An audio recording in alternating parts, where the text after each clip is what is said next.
ආයුබෝවන් යාළුවනේ සක්වල අභිරහස් වෙතින් අද අපි අරගෙන එන්නේ මෑත කාලයේ මුළු ලෝකයම මහත් ආందోලනයකට පත් කරපු මාතෘකාවක්. ඒ තමයි මෙක්සිකෝවෙන් හමු වුණු අමුතුම විදියේ මමීවරුන් දෙදෙනා. මේවා ඇත්තටම පිටසක්වල ජීවීන්ගේද? නැත්නම් මේක හුදෙක් ප්‍රෝඩාවක්ද? අද අපි ඒ ගැන විද්‍යාත්මකව හොයලා බලමු.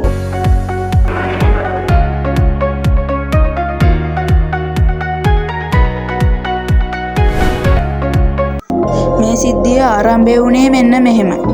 පසුගිය 2023 වසරේදී ජෙමි මවුසන් නැමැති ගවේෂකයා විසින් මෙක්සිකෝ පාර්ලිමේන්තුවට මේ සිරුරු දෙක ඉදිරිපත් කළා. ඔහු පවසන ආකාරයට මේවා හමු වී තිබෙන්නේ පේරු රාජ්‍යයේ නස්කා ප්‍රදේශයේ පතලක් තුල තිබියදී. මේ සිරුරු වසර 1000කට වඩා පැරණි බව කාබන් පරීක්ෂණ මගින් තහවුරු වී තිබෙනවා. මේ ජීවීන්ගේ සිරුරේ ඇති අමුතු ලක්ෂණ. මේ සිරුරු දෙස බැලූ විට බැල්මෙන් පෙනෙන්නේ ඉතා කුඩා ජීවීන් දෙදෙනෙකු ලෙසයි. ඔවුන්ට තිබෙන්නේ විශාල හිසක් සහ අත්පාවල ඇඟිලි 3ක් පමණයි. වඩාත්ම පුදුම සහගත දේ තමයි මේ මමීවරුන්ගේ ශරීර ඇතුළත එක්ස්රේ පරීක්ෂණ කළ විට ඔවුන්ගේ පපුව ප්‍රදේශයේ ඉතා දුර්ලභ ලෝහ වර්ග සහ බිත්තර වැනි ව්‍යුහ පවා දක්නට ලැබීමයි. මේ ගැන විද්‍යාඥයන් මොකද කියන්නේ?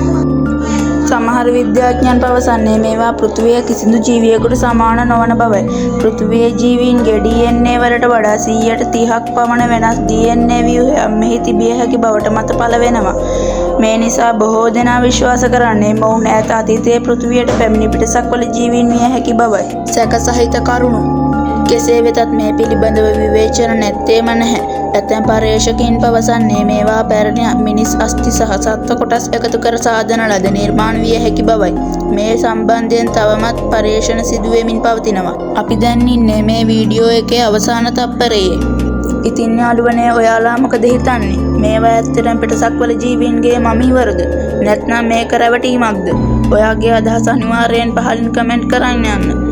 ඔයා මේ වගේ අභිරහස් දේවල් දැනගන්න කැමති නම් අපේ සක්වල අභිරහස් channel එක subscribe කරලා bell icon එකත් click කරන්න.